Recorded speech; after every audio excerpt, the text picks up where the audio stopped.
Doctor. Buenas noches, doctor. Buenas noches, doctor. Buenas noches, doctor. Buenas noches, doctor.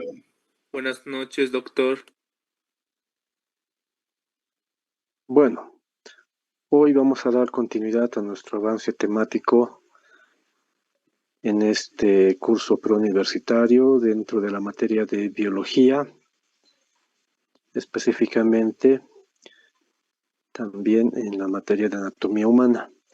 Ya hemos iniciado nuestras actividades días previos. Vendría a ser nuestra segunda clase en la que vamos a revisar una temática complementaria a la anterior. La anterior habíamos visto generalidades, aparato de la vida de relación, y hoy veremos también generalidades, pero el aparato de la vida de nutrición y reproducción.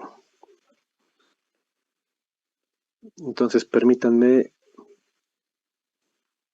que comparta imagen y en un instante continuamos o damos inicio.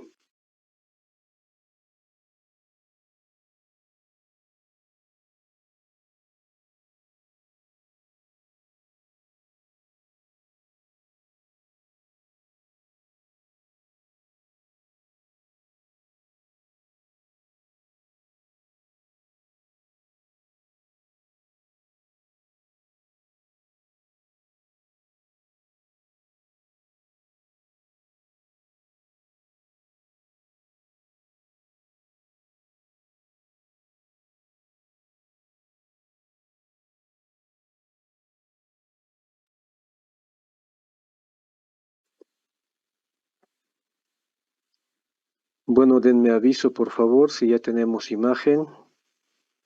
Sí, doctor. Sí, doctor. Sí, doctor. Sí, doctor. Perfecto, mil gracias. Entonces, iniciamos nuestra actividad. Nuevamente, entonces, muy buenas noches a todos los que se están terminando de acoplar a nuestra sesión de actividad académica en el curso preuniversitario de la Facultad de Medicina, Enfermería, Nutrición y Tecnología Médica, dependiente, con su dependiente, en todo caso, la unidad de admisión facultativa en este curso preuniversitario para la gestión 2026. Estamos revisando y vamos a tocar este capítulo del día de hoy, que es aparato de la vida de nutrición y el aparato de la vida de reproducción.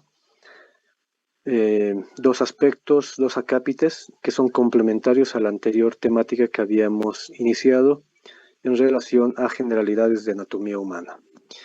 Empecemos. Entonces, ya habíamos mencionado en la anterior clase que tenemos tres grandes aparatos desde el punto de vista de la anatomía. El aparato de la vida de relación, el aparato de la nutrición y el aparato de la reproducción. Como ya hemos abordado, aparato de la vida de relación, nos corresponde ver los otros dos aparatos. En primera instancia, el aparato de la vida de nutrición está constituido por cuatro subaparatos, como ser el aparato digestivo, el aparato respiratorio, el aparato cardiocirculatorio y el aparato urinario. Entonces, estos cuatro subaparatos pertenecen al aparato de la vida de nutrición. Y dentro del aparato de la vida de reproducción, lógicamente, están estos dos otros subaparatos que son el aparato reproductor masculino y el aparato reproductor femenino. Entonces vamos a abordar cada uno de ellos, no muy a detalle, pero sí especificando algunos aspectos o características de los diferentes subaparatos.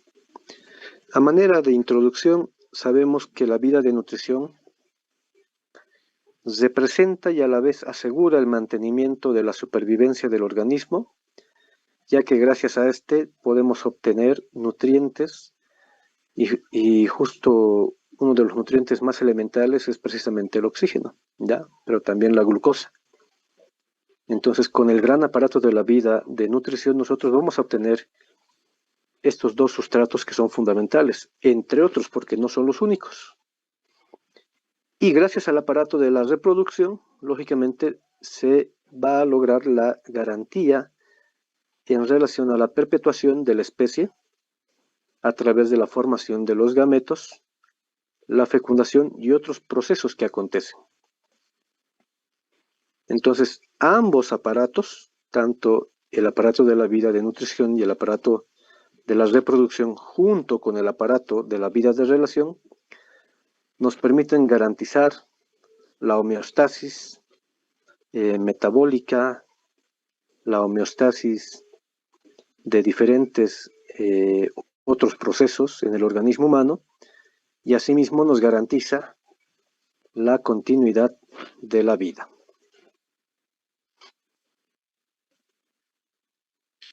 Abordemos entonces el aparato de la vida de nutrición. Ya nos habíamos adelantado, y el aparato de la vida de nutrición está compuesto por 4 subaparatos que trabajan de manera conjunta para obtener diferentes sustratos que nos permitan lograr la formación de compuestos energéticos, como por ejemplo el ATP. Pero el gran aparato de la vida de nutrición no solamente se encarga de otorgar los nutrientes. Vamos a ver en un momento que dentro del aparato de la vida de nutrición están algunos órganos o subaparatos en este caso que a la vez van a permitir la eliminación de los desechos metabólicos, porque una célula, un tejido, un órgano y un organismo, de hecho, vivos, siempre estamos generando desechos. Entonces esos desechos no se pueden quedar en los tejidos, no se pueden quedar en las células, no se pueden quedar en la circulación, en la sangre. Tienen que ser eliminados, porque si no, de ahí pueden devenir las patologías correspondientes. Bueno, entonces vamos a ver en un instante que hay diferentes órganos y o subaparatos que nos facilitan justamente la eliminación de estos desechos. Ya hemos mencionado que el gran aparato de la vida de nutrición incluye al aparato digestivo, al aparato respiratorio, cardiocirculatorio y el urinario. Empecemos por uno de ellos, tal vez el más representativo porque justo el gran aparato se le llama aparato de la nutrición y en lo primero que pensamos es justamente de qué manera el organismo humano obtiene sus nutrientes y cómo los procesa o a través de qué. Entonces ahí justamente participa el aparato digestivo. Entonces este aparato digestivo está constituido por diferentes órganos a manera de un conjunto de estructuras de orden tubular que inicia en la porción cefálica, en la cabeza, a través de la cavidad bucal y que termina hacia la parte inferior con el conducto anal. Ya es un conjunto de órganos como un tubo abiertos en los dos extremos, o sea, se comunica con el medio exterior. Lógicamente, por el segmento superior, que es la boca, ingresa el alimento y por el segmento o extremo posterior o inferior salen los desechos. ¿Ya? Entonces, el tubo digestivo está conformado, algunos autores reconocen 3 segmentos: la porción cefálica, donde está la cavidad bucal, con diferentes tejidos u órganos, como por ejemplo las piezas dentarias, la lengua, las mismas paredes de la cavidad bucal y las glándulas salivales.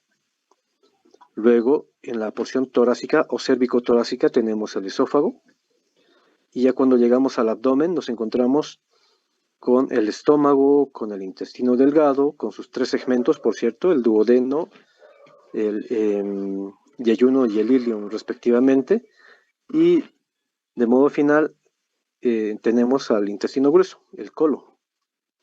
Entonces cada uno de estos órganos cumple una función, sin olvidar que además de estos órganos que acabamos de citar, ya también tenemos glándulas anexas que coadyuvan en el trabajo de la digestión, como ser el hígado, que produce la bilis, y el páncreas, que produce el jugo pancreático, que contiene una gran cantidad de enzimas digestivas, y las glándulas salivales a nivel bucal.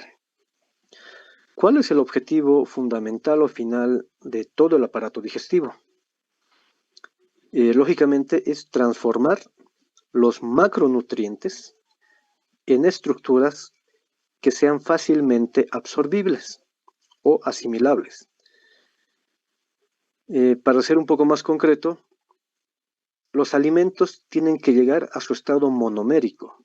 ¿Qué significa eso? A su sustrato más pequeño. Por ejemplo, las proteínas tienen que llegar a su constitución de aminoácidos y en algún caso oligopéptidos. Solo así se van a poder absorber, se van a poder asimilar. Las grasas en general tienen que llegar a su sustrato mínimo. ¿Cuáles son sus sustratos mínimos? Ácidos grasos libres, pueden ser monoglicéridos, ¿ya? Y también puede haber colesterol. Y en cuanto a los hidratos de carbono, los azúcares, los sustratos más pequeños absorbibles son la glucosa, la fructuosa y la galactosa. Ahora, lógicamente no son los únicos alimentos, ¿no? Son los fundamentales, pero lo que también requiere el organismo son minerales, hay los micronutrientes y otros compuestos que requerimos. ¿Ya? Incluso en un momento vamos a ver, hay otra molécula que no lo otorga el tubo digestivo, por ejemplo el oxígeno. Eso lo obtenemos a partir del trabajo y la funcionalidad de otro aparato. Entonces, esa es la finalidad, esa es la función principal de todo el tubo digestivo. Lograr que estos alimentos, los macronutrientes, terminen específicamente así, de tamaño más pequeño, para poder asimilarlos, para poder absorberlos.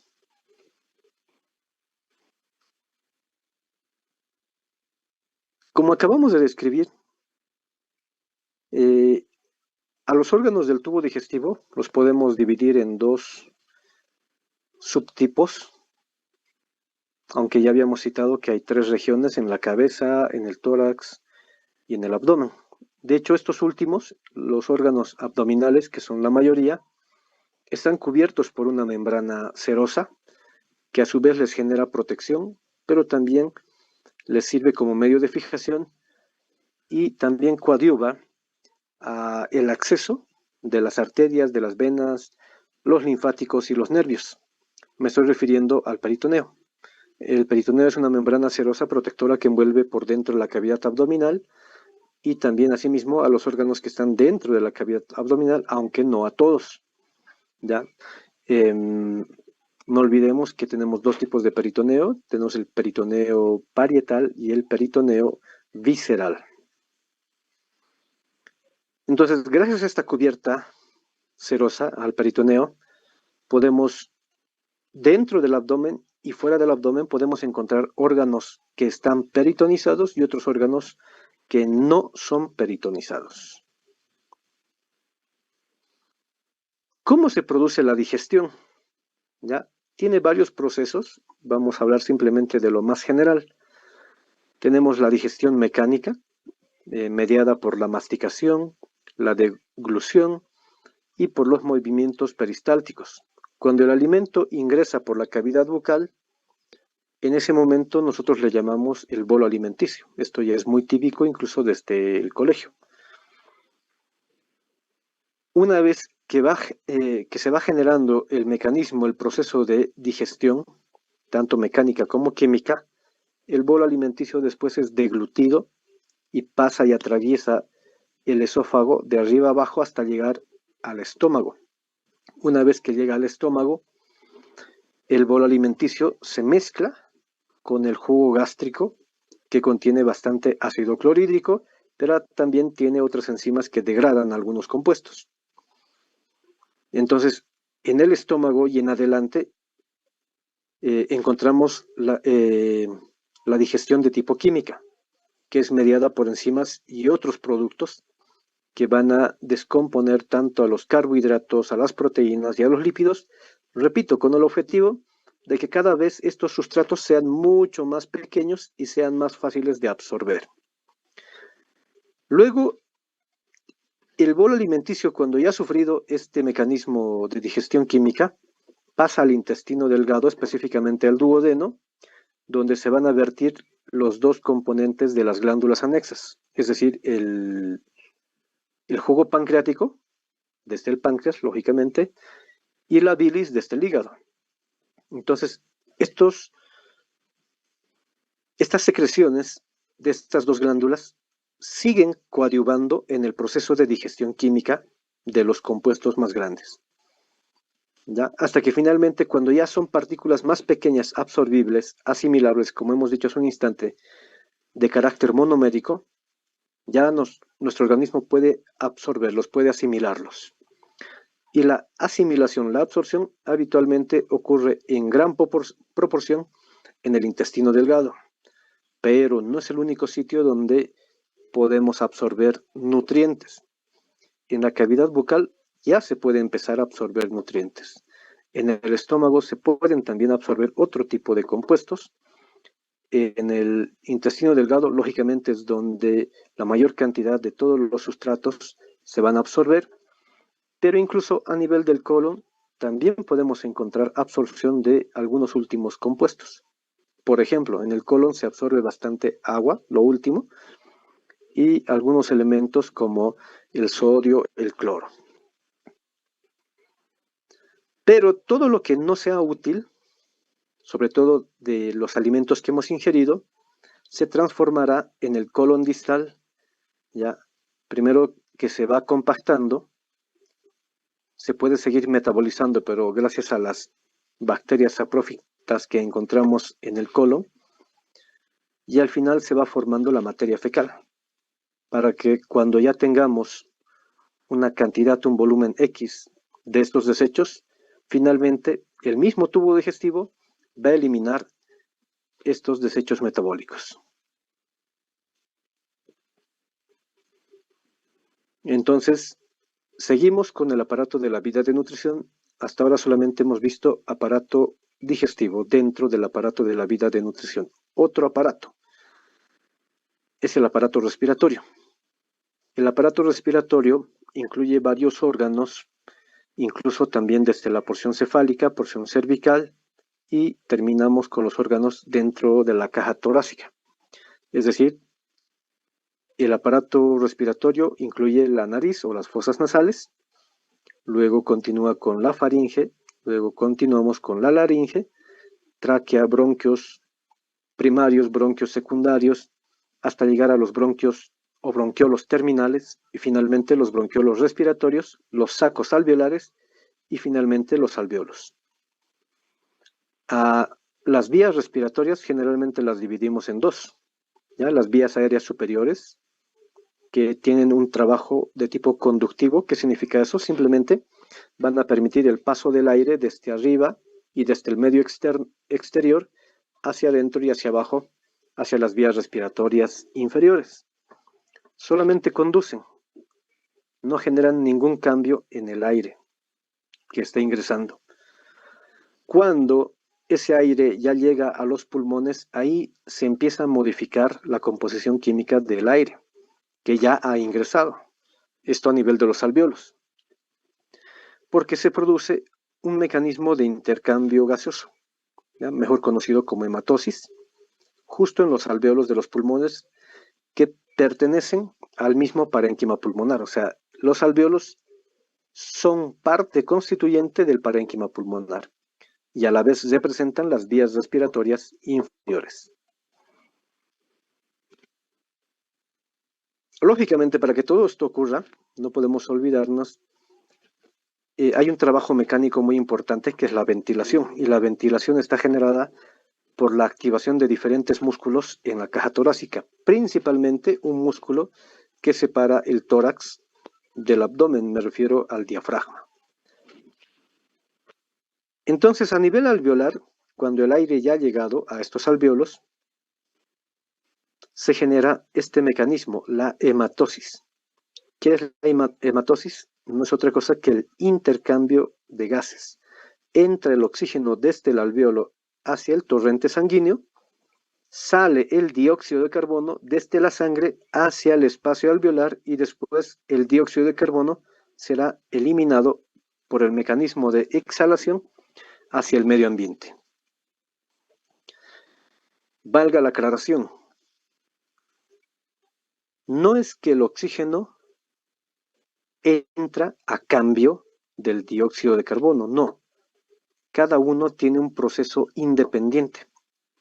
El oxígeno entra hacia la sangre porque es una necesidad y que además en la sangre, lógicamente, su concentración habría disminuido. O sea, cuando la concentración del oxígeno disminuye en la sangre porque se utiliza para diferentes procesos metabólicos en todas las células, en los tejidos, por lo tanto, al disminuir su concentración, hay que reponer ese oxígeno.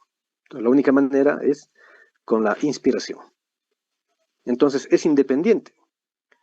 No importa si el dióxido de carbono puede estar muy alto, muy bajo, normal. El oxígeno sí o sí tiene que entrar. Y lo mismo con el dióxido de carbono, pero en sentido contrario. ¿Dónde se produce el dióxido de carbono? ¿Ya? O anhídrido carbónico. En todas las células. De hecho, cuando metabolizamos los diferentes sustratos, por ejemplo, usamos glucosa, la cual se va a oxidar, ¿ya? Y entra en un proceso de catabolismo, habitualmente en la mitocondria para obtener energía, ATP.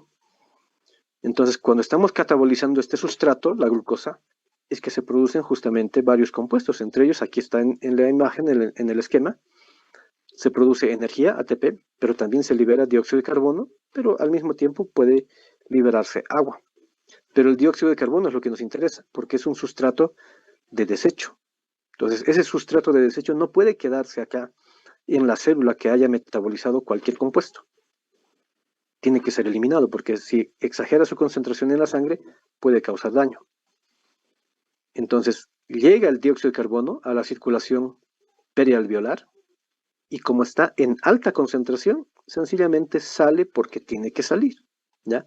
Obviamente hay un proceso, hay un mecanismo, pero no es independiente, o no es dependiente más bien, de cómo o cuánto está la concentración del oxígeno. O sea, cada uno tiene un proceso propio, solamente esa aclaración. Bueno, habiendo ya revisado el aparato digestivo, el aparato respiratorio que nos otorga el oxígeno, y junto con el aparato digestivo que nos otorga el resto de los nutrientes que requerimos, pero los dos, tanto aparato digestivo como respiratorio, dejan los nutrientes en la sangre, y hasta ahí cumplieron su función. Alguien tiene que ser el encargado de que estos nutrientes, glucosa, minerales, el oxígeno, alguien tiene que encargarse de que realmente llegue a todas las células, a todos los tejidos. Entonces, ese alguien es justamente el aparato cardiocirculatorio. El aparato cardiocirculatorio constituido por el corazón, ¿ya? Los vasos sanguíneos, el sistema arterial, el sistema venoso y además el sistema linfático, que representan un circuito continuo conectado de estructuras tubulares alargadas, ya, así son, es como son como las cañerías que utilizamos en nuestras viviendas para que llegue el agua y otros, ¿ya? Entonces esto permite la distribución, pero lógicamente alguien tiene que, entre comillas, empujar para que haya movimiento de todos los sustratos nutricionales. Y tiene que haber además un medio, porque los vasos sanguíneos solamente representan el continente. Hay un contenido dentro de la vasculatura y dentro del corazón que constantemente está dando vueltas. Y justamente ese es la sangre, es otro tejido, el sistema sanguíneo, ¿ya? Entonces el sistema sanguíneo, que está constituido por plasma, por células de la sangre como glóbulos rojos, glóbulos blancos y las plaquetas. Entonces todos ellos permiten y de hecho transitan, vamos a decir, dentro del sistema vascular, dentro de las arterias, dentro de las venas. Entonces, todo el aparato cardiocirculatorio permite el transporte de los nutrientes, de gases y de otros compuestos que el organismo requiere.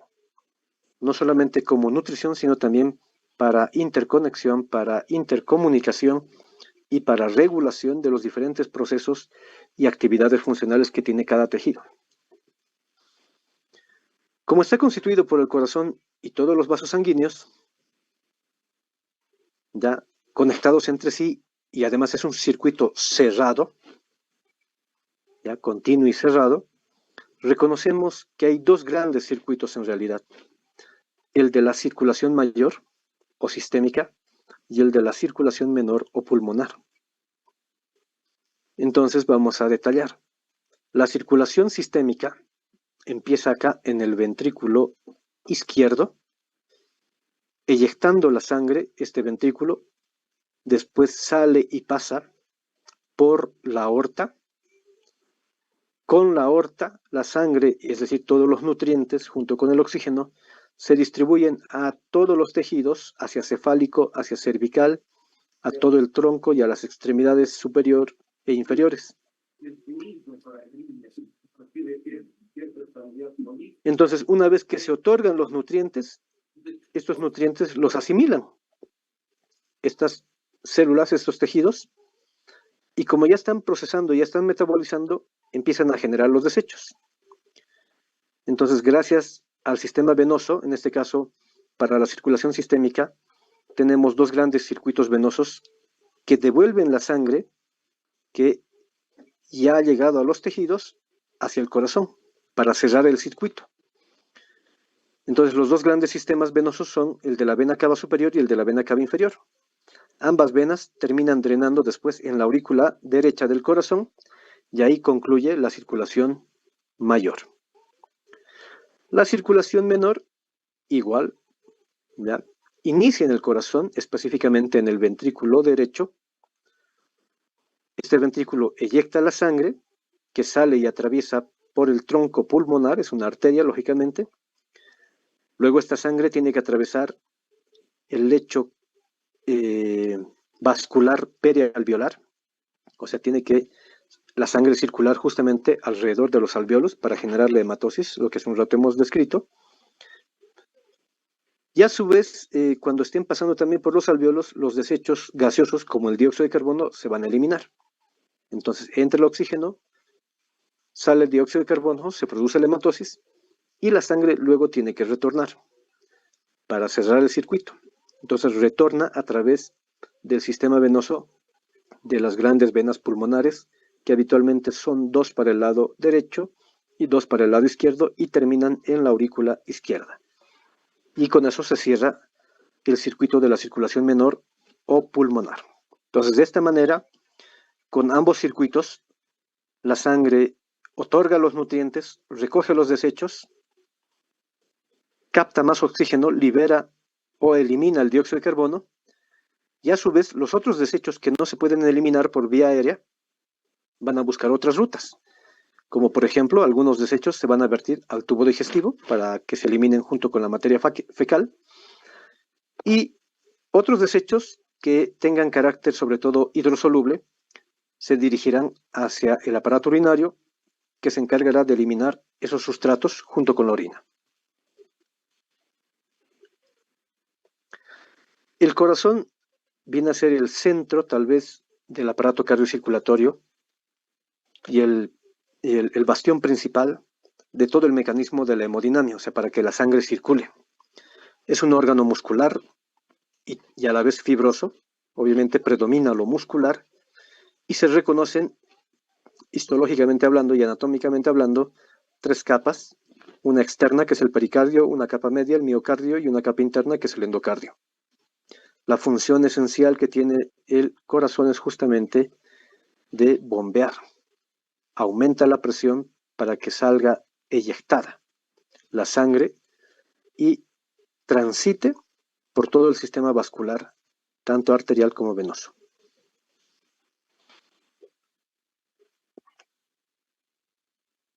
El aparato urinario. El aparato urinario sería el último de los aparatos que constituye y es parte del gran aparato de la vida de nutrición. El aparato urinario está constituido por varios órganos, como son los riñones, los uréteres, un reservorio, que es la vejiga, y finalmente un conducto excretor hacia el medio externo, que es la uretra. Todo el aparato urinario trabaja de modo conjunto, sobre todo para la eliminación de desechos. En su mayoría esos desechos van a ser de carácter nitrogenados, pero a su vez el aparato urinario puede regular el estado hidroelectrolítico de la sangre y del organismo. Aunque no son las únicas funciones, cumple también otras funciones fundamentales.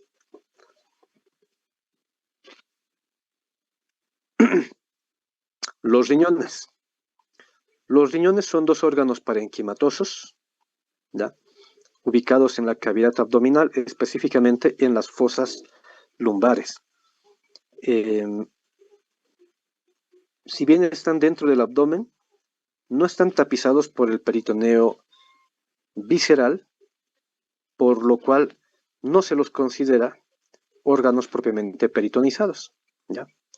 De hecho, tienen más relación con el peritoneo parietal que con el visceral, y por lo tanto se los considera como órganos retroperitoneales. Cuando hacemos una sección anatómica de los riñones, observamos esta característica dentro de la configuración interna. O sea, podemos reconocer el área de la corteza, podemos reconocer el área de la médula de los riñones, o corteza renal, médula renal, y la médula en específico tiene alguna disponibilidad o alguna disposición también diferenciada. O sea, hay dos áreas que tenemos o reconocemos en la médula. Un área de forma triangular, bueno, se la ve de forma triangular, pero en realidad es piramidal, por eso se las denomina como pirámides renales. Y entre pirámide y pirámide tenemos segmentos a manera de columnas, y se denominan justamente de ese modo las columnas renales.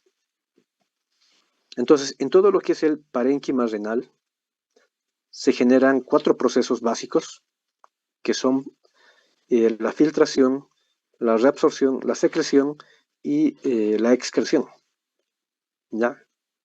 Cuando los riñones filtran, pueden eliminar o filtrar muchos compuestos.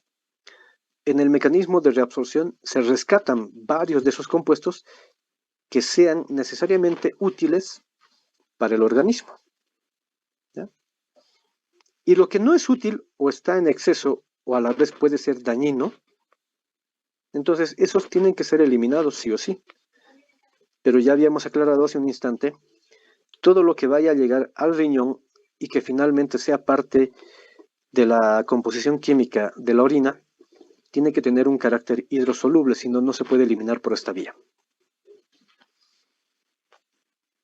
Una vez que los riñones ya producen la orina, porque además reciben gran irrigación, como vemos ahí, la vasculatura de las arterias renales y las venas renales, ¿ya? La teoría nos dice que los riñones se llevan entre el 25 y el 30% de todo el gasto cardíaco, o sea, un alto flujo de sangre llega hacia los riñones, justamente para eso, para limpiarse, entre comillas, para filtrarse. Entonces se produce la orina, y esta orina luego tiene que ser eliminada. Entonces, dentro de los riñones ya empiezan lo que conocemos como las vías de excreción urinaria. Empiezan, por ejemplo, con los cálices menores, luego tendremos a los cálices mayores, luego continuamos con la pelvis renal, y esta pelvis renal después continúa con el uréter a cada lado, en cada riñón. Entonces, los uréteres conducen la orina hasta llegar al reservorio, y el reservorio, que es la vejiga, se encuentra en la cavidad pélvica. Entonces, la vejiga tiene que llenar su capacidad porque es un órgano muscular, se va estirando un poco hasta que llega a su capacidad y luego desencadena el mecanismo o reflejo miccional. Entonces se contrae la vejiga y va a vaciarse la orina para eliminarse, para excretarse a través del último conducto de la vía de excreción urinaria, la uretra. Entonces se relajan los esfínteres respectivos y eliminamos la orina hacia el medio exterior. Valga mencionar y aclarar que la uretra femenina es más corta en relación a la uretra masculina, ya que la uretra masculina, de hecho, atraviesa los órganos genitales masculinos, en este caso atraviesa el pene. Entonces, por eso se hace, o tiene más bien una longitud mucho mayor que la de la femenina, de la uretra femenina. Y bueno, hasta ahí estaríamos concluyendo con todo el gran aparato de la vida de nutrición. Entonces, solamente para recordar, el aparato de la vida de nutrición está constituido por los cuatro subaparatos. Aparato digestivo, respiratorio, cardiocirculatorio y urinario. Entonces, entre todos ellos, nos permiten obtener los nutrientes, sobre todo ingerirlos, metabolizarlos, procesarlos, y dentro del procesamiento de estos alimentos se generan los desechos y se van a ir eliminando por diferentes órganos que ya hemos reconocido. Pasemos al otro aparato dentro de la vida reproductiva, el aparato reproductor, ¿ya? En el aparato reproductor, o el gran aparato de la vida de reproducción, ya hemos dicho, ¿no? Incluye los dos aparatos que son el aparato reproductor masculino y el reproductor femenino.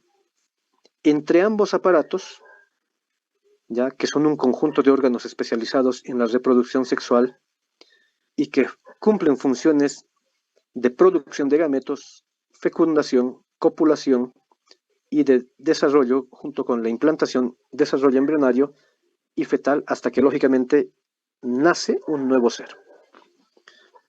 ¿Ya? Entonces vamos a tener varios procesos que cumplen los dos grandes aparatos, el reproductor masculino y femenino. Producción de gametos, la copulación, para que haya lógicamente el encuentro entre estos dos gametos. La fecundación como tal, cuando el espermatozoide penetra en la estructura del ovocito. Luego viene la implantación. Una vez que está implantado el huevo cigoto, empieza el desarrollo embrionario y posteriormente la etapa fetal hasta el nacimiento.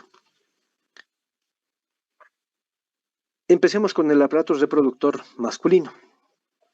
Está constituido por varios órganos, como los testículos, que tienen como función principal producir a los espermatozoides, pero también nos generan hormonas sexuales masculinas, como la testosterona. Luego tenemos las vías espermáticas. Las vías espermáticas permiten que justamente estos espermatozoides sean transportados para lograr el encuentro y luego la fecundación como tal del ovocito. ¿Ya? Y esa fecundación tiene que ser lógicamente en órganos genitales femeninos. Entonces, las vías espermáticas transportan a los gametos, a los espermatozoides, hasta que son expulsados dentro de los genitales femeninos. Pero estos órganos, estos tejidos, no trabajan solos, ¿ya?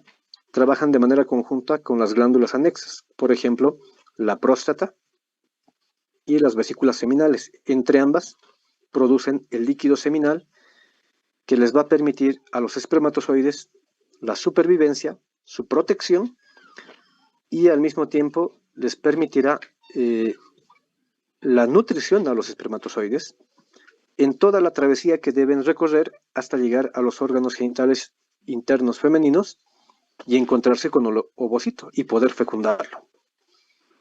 Entonces todo empieza acá, en los testículos, donde encontramos los túbulos seminíferos. Luego los espermatozoides tendrán que recorrer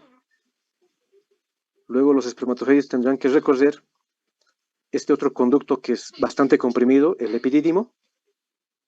Una vez que atraviesan el epidídimo, luego tienen que recorrer todo el conducto deferente, valga la redundancia, y luego el conducto deferente, cuando se une al conducto de la vesícula seminal, forman los conductos eyaculadores, y finalmente los conductos eyaculadores se abren en la uretra masculina, y en la porción peniana en específico, y siguen toda esta travesía, hasta que se genera el mecanismo de eyaculación o expulsión del semen.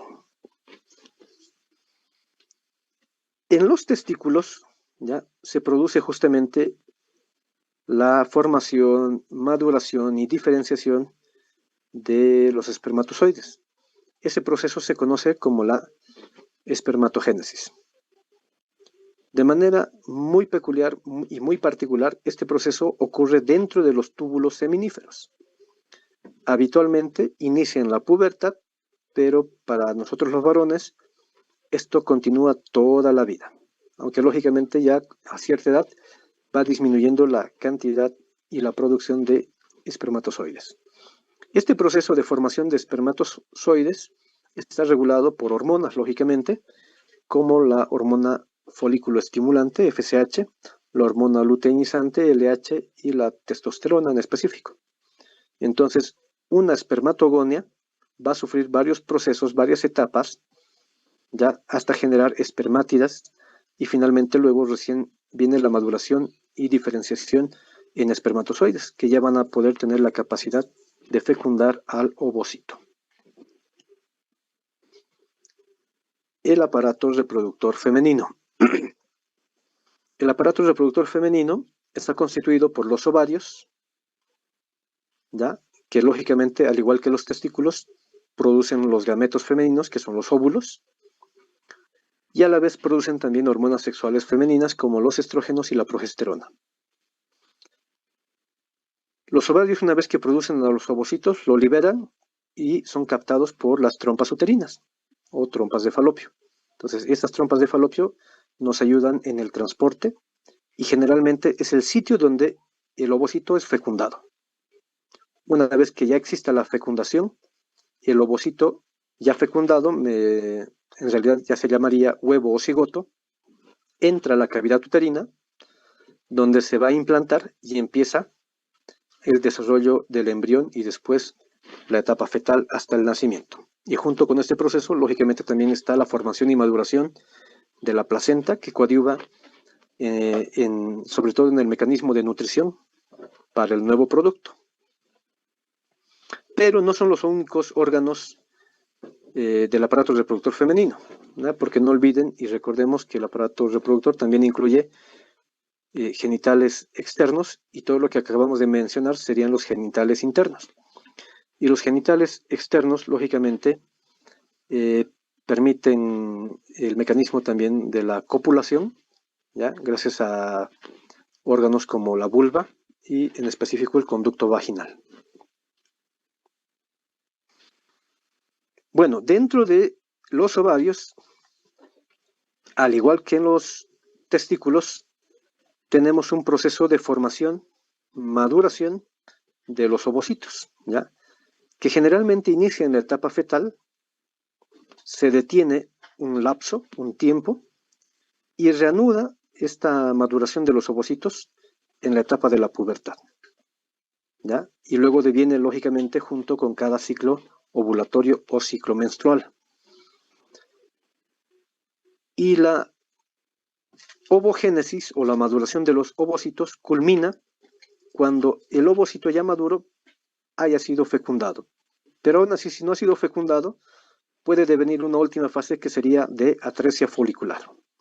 Entonces, lo mismo, similar a lo que decíamos con los espermatozoides, los ovocitos, un ovogonio tiene que pasar por varias etapas hasta formar un ovocito maduro, que generalmente se lo conoce como un folículo terciario, mejor conocido como el folículo de Graf, para que pueda ser liberado.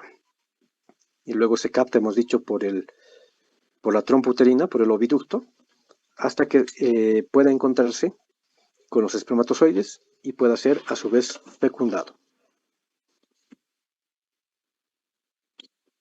Entonces, una vez que ya se retoma la maduración en la etapa ya de la pubertad en las mujeres, deviene el ciclo ovulatorio o ciclo menstrual, que tiene varias fases, ¿no? La fase folicular, que es justamente donde van madurando los folículos hasta formar el folículo terciario o maduro. Una vez que ya está maduro, este ovocito es expulsado o liberado por el mecanismo de la ovulación.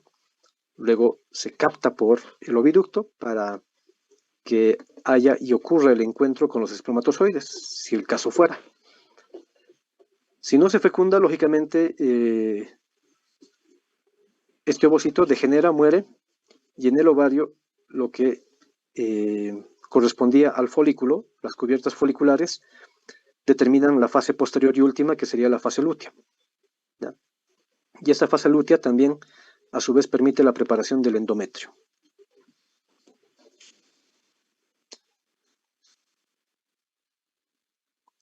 Cuando un espermatozoide llega, ya está dentro de los genitales internos femeninos y llega al encuentro con el ovocito, puede fecundarlo, habitualmente en la trompa uterina, y una vez que penetra y mezclan su material genético, se forma o se origina el huevo cigoto. Entonces, este huevo cigoto va a transitar por todo el oviducto, por toda la trompa uterina, hasta que llega a la cavidad uterina propiamente, donde tiene que anidar. Pero en ese trajín, en ese tránsito, va cambiando su forma. Tiene forma de mórula, tiene forma de blastocisto, ¿ya? Hasta que finalmente se implanta en la mucosa uterina, específicamente en el fondo de la mucosa uterina, y luego viene ya el desarrollo propiamente embrionario, ya más o menos hasta la octava, novena semana, y de ahí en adelante la etapa fetal, hasta el mecanismo del parto y el nacimiento del nuevo ser. Entonces, todos los ciclos, tanto de formación de los gametos femeninos y del ciclo también de la gestación, están regulados por un complejo orgánico de carácter endocrinológico mediado por hormonas. O sea, lo controla el hipotálamo, que a su vez manda órdenes a la hipófisis, y de la hipófisis se mandan las órdenes o estímulos a las gónadas. Las hormonas habitualmente involucradas son la hormona gonadotrófica, luego la hormona folículo estimulante, la hormona luteinizante, la testosterona, los estrógenos y la progesterona. Entonces, todos ellos permiten la formación, maduración de los gametos, el encuentro entre ellos, ¿ya? Logrando también madurar los caracteres sexuales, tanto masculinos como femeninos, la copulación en sí, y una vez que ya se encuentran los gametos, ocurre la fecundación, el anidamiento y el desarrollo embrionario y fetal. Entonces, de esta manera, estaríamos ya concluyendo nuestra temática, nuestro segundo tema, que corresponde a generalidades de anatomía, aparato de vida de nutrición y el aparato de la vida de reproducción. Nuevamente aquí tenemos la bibliografía que pueden ustedes mismos consultar.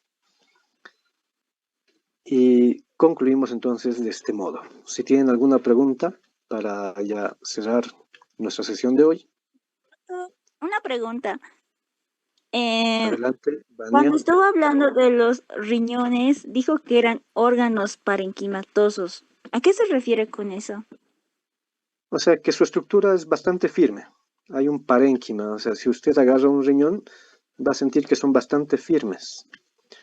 No como otros tejidos que son relativamente blandos, ¿ya? Porque no tienen estructura parenquimatosa. O sea, hay mucha masa celular en los riñones, bien compactada, podemos decir. A eso se refiere un órgano parenquimatoso. Lo mismo es el hígado, por ejemplo, es otro órgano parenquimatoso, ¿ya? Pero es un poco más, el hígado es un poco más blando que el propio riñón. Porque además, también por último, en los riñones encontramos mucho tejido conectivo que ayuda a mantener justamente esa estructura, por si acaso. Gracias, Buenas doctor. noches, Doc. Tenía una pregunta. En la parte de ovogenosis mencionaba la atresia folicular. ¿A qué se refiere? Habíamos dicho, el ovocito tiene varias cubiertas, ¿ya? O sea, una cosa es el ovocito, y por fuera y alrededor del ovocito hay toda una estructura que se conoce como folículos. O sea, hay líquido y hay células que forman una pared. Entonces, cuando se libera el ovocito, al final queda esa cubierta folicular. Entonces, ese folículo termina atravesando por otras fases más. ¿ya? O sea, van a formar otras estructuras como el cuerpo lúteo, que es el remanente, o sea, es lo que quedó de todo el folículo donde estaba un ovocito que ha empezado a madurar, pero ya ha sido liberado. Esa es la fase folicular. Y doctor, una más sobre el aparato respiratorio. Nos habló que el diafragma separaba algunos órganos. ¿Cuáles eran esos? No órganos, sino separa dos grandes cavidades. El diafragma separa la cavidad torácica de la cavidad abdominal. Muchas gracias, doctor. Ya, la última pregunta, por favor. Pero una preguntita, bueno, en realidad dos. Doctor, una pregunta. ¿En qué se diferencia la espermatogénesis y la ovogénesis? ¿Y por qué los dos terminan en génesis? Porque génesis, incluso en la parte bíblica, significa origen, inicio. Entonces, es el origen o inicio de la formación tanto de espermatozoides o de ovocitos. Y creo que es un poco obvio en que se diferencian. La ovogénesis es específico para formar solo óvulos, ovocitos. ¿Ya? La espermiogénesis o espermatogénesis es específica para formar espermatozoides, no puede formar otro tipo de células. Ay, muchas gracias. Oh, digo, doctor, perdón. Digo, Doctor, una Ahora sí, consulta. la última, por favor, señorita Sí, Vanessa. sí. Doctor, una consulta. Estábamos hablando sobre la fecundación. ¿En qué parte del cuello uterino es donde ocurre o sea, la unión del espermatozoide con el ovocito? Ya, primero que nada, no dije yo cuello uterino. La fecundación habitualmente ocurre dentro de la trompa uterina. Y la trompa tiene varias porciones. La más grande, la más ancha, se llama la ampolla. Habitualmente la fecundación ocurre ahí, en la ampolla de la trompa uterina. Muchas gracias, doctor. Listo, con eso entonces cerramos.